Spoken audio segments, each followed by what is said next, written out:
জেলায় প্রধানমন্ত্রী আসার আগেই বিজেপি কর্মীর দেহ উদ্ধার নদী থেকে। হলদিয়াতে প্রধানমন্ত্রীর সভার আগেই বিজেপি কর্মীর মৃতদেহ উদ্ধার ঘিরে চাঞ্চল্য। হলদি নদীর পাড় থেকে মৃতদেহ উদ্ধার হয়। বাড়ির লোকের দাবি মঙ্গলবার বিকেলে বাড়ি থেকে বেরিয়েছিল, তারপর আর বাড়ি ফেরেনি। এদিন দুপুরে মৃতদেহ উদ্ধার হয়। বাড়ির লোকেদের দাবি খুন করা হয়েছে মহাদেব বিশ্বাসকে। মহিষাদল থেকে সৌম্যজিৎ চট্টোপাধ্যায়ের রিপোর্ট, চ্যানেল 24/7।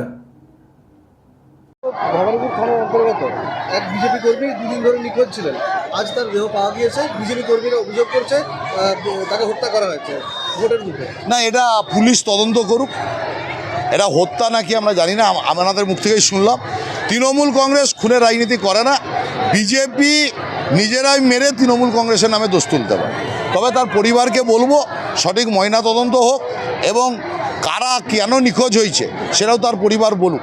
কারণ ভারতীয় জনতা পার্টির নেতারা খুনের রাজনীতি করে বিধানসভা নির্বাচনে জিততে চাইছে। গত পঞ্চায়েত ভোটের আগেও এরকম একটা নজির ঘটনা ঘটেছিল, বিধানসভার পূর্বে ফের ওই পরিকল্পিত হতে পারে। আমি এই ব্যাপারে আপনার মুখ থেকেই শুনলাম। আমরাও সঠিকভাবে খোঁজ নিয়ে বলবো আগামীতে।